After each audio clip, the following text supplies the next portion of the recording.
തിരുവോണ നക്ഷത്രം മകരക്കൂറുകാരെ സംബന്ധിച്ച് അവർക്കും 7.5 ശനിയുടെ കാലഘട്ടമൊക്കെ കഴിഞ്ഞ് 3-ലാണ് നമുക്ക് ശനീശ്വരം വന്ന് നിൽക്കുന്നത്. അപ്പോൾ ശനീശ്വരം വന്നു, 2-ാം ഭാവത്തിലേക്ക് രാഹു വരുന്നു, അഷ്ടമത്തിലേക്ക് കേതു വരുന്നു. അഷ്ടമത്തിലെ കേതു നമുക്ക് ദോഷത്തെ ചെയ്യുന്ന ഒരു ഗ്രഹമാണ്, രോഗങ്ങളെ ഉണ്ടാക്കും. ആ രോഗമാണ് നമ്മൾ ശ്രദ്ധിക്കേണ്ടത്. പക്ഷെ മറ്റുള്ള ഭാവങ്ങളിൽ ഏറ്റവും നല്ല ഭാവമാണ്. വ്യാഴം 6-ലാണ് വരുന്നത്. അപ്പോൾ വ്യാഴം 6-ൽ നിൽക്കുമ്പോൾ എന്താണെന്ന് വെച്ചാൽ നമുക്ക് ഈ 3-ൽ ശനീശ്വരം വരുമ്പോൾ ഏറ്റവും നല്ല ഭാവമാണ്. രാഹു 2-ൽ നിന്നതിലും നമുക്ക് ആ ശനിയുടെ 2 ഭാവം കൊണ്ടും നമുക്ക് നല്ലതാണ് കിട്ടുക. അപ്പോൾ എൻ്റെ ഒരു പ്രവൃത്തിക്ക് പോകുമ്പോഴും 2 പ്രാവശ്യം ആലോചിച്ചതിന് ശേഷം തീരുമാനമെടുക്കുക. മകരം രാശിക്കാർ എപ്പോഴും ഒരു പിടിവലി രാശിയാണ്. അതിൻ്റെ അധിപതികളെ നിങ്ങൾ ശ്രദ്ധിച്ചാൽ അറിയാം, ഒരു മുതലേ ഒരു മാനും പോലെയാണ്. അപ്പം അതുപോലെ തന്നെയാണ് ഈ ഒരു വർഷവും നമ്മൾ കൊണ്ടു നടക്കേണ്ടത്.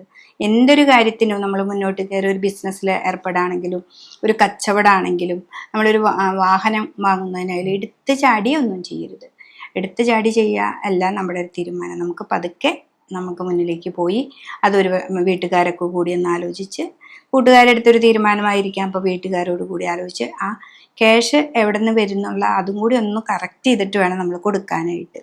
എടുത്ത് ചാടി ചെയ്താൽ ഈ രാഹു നമുക്ക് ദോഷത്തെ ചെയ്ത് തരും. പിന്നെ വാക്കുകൾ വളരെയധികം ശ്രദ്ധിക്കുക, ദേവിയെ നന്നായിട്ട് ആരാധിക്കുക. അഷ്ടമത്തിലെ കേതു ഒക്കെ നമുക്ക് ജ്ഞാനത്തെ തരുന്നുണ്ട് കേട്ടോ, പക്ഷെ രോഗങ്ങളെയും തരും. അപ്പോൾ രോഗങ്ങളെ പദവ വന്നാൽ തന്നെ വീട്ടിലിരുന്നു കൊണ്ട് എന്ത് പഠിക്കാം അല്ലെങ്കിൽ എന്തൊക്കെ ചെയ്യാം, അതൊക്കെ നമുക്ക് അതിനേക്ക് ഒരു വഴിത്തിരിവ് ഉണ്ടാക്കി തരാനായിട്ട് ഈ ഒരു വർഷം നമുക്ക് ചെയ്യാൻ പറ്റുന്നതാണ്. അപ്പം ഈ തിരുവോണ നക്ഷത്രക്കാർക്ക് ഏറ്റവും നല്ലൊരു സമയമാണ്. ഞാൻ പറഞ്ഞ പോലെ വാക്കിനെയും വ്യാഴത്തെയും ശ്രദ്ധിക്കുക, വ്യാഴം വെച്ചാൽ ധനത്തെയും ശ്രദ്ധിക്കുക. മറ്റുള്ള എന്ത് കാര്യം ചെയ്യാനും ഭയങ്കര ധൈര്യവും തൻ്റെ ഇടമൊക്കെ ഉണ്ടായിരിക്കും. വിഷ്ണു ക്ഷേത്രത്തിൽ പോവുക, രാഹുകേതുക്കൾക്ക് പട്ടുപൂജയൊക്കെ കൊടുക്കുക, ദേവീക്ഷേത്രത്തിൽ പറ്റത്തൊക്കെ വഴിപാട് ചെയ്യുക, ലളിതാ സഹസ്രനാമം നന്നായിട്ട് ജപിക്കുക. ചിലർ ദേവി മഹാത്മ്യായിരിക്കും ജപിക്കുന്നുണ്ടാവുക, അപ്പോൾ അതാണെങ്കിൽ അതിലത്തെ 11-ാമത്തെ അധ്യായമൊക്കെ നന്നായിട്ട് ജപിക്കുക. വേണ്ടപ്പോൾ തോന്നുന്ന ബുദ്ധി ഉണ്ടാക്കണേ എന്ന് പറഞ്ഞ് ദേവിയോട് പ്രാർത്ഥിക്കുക.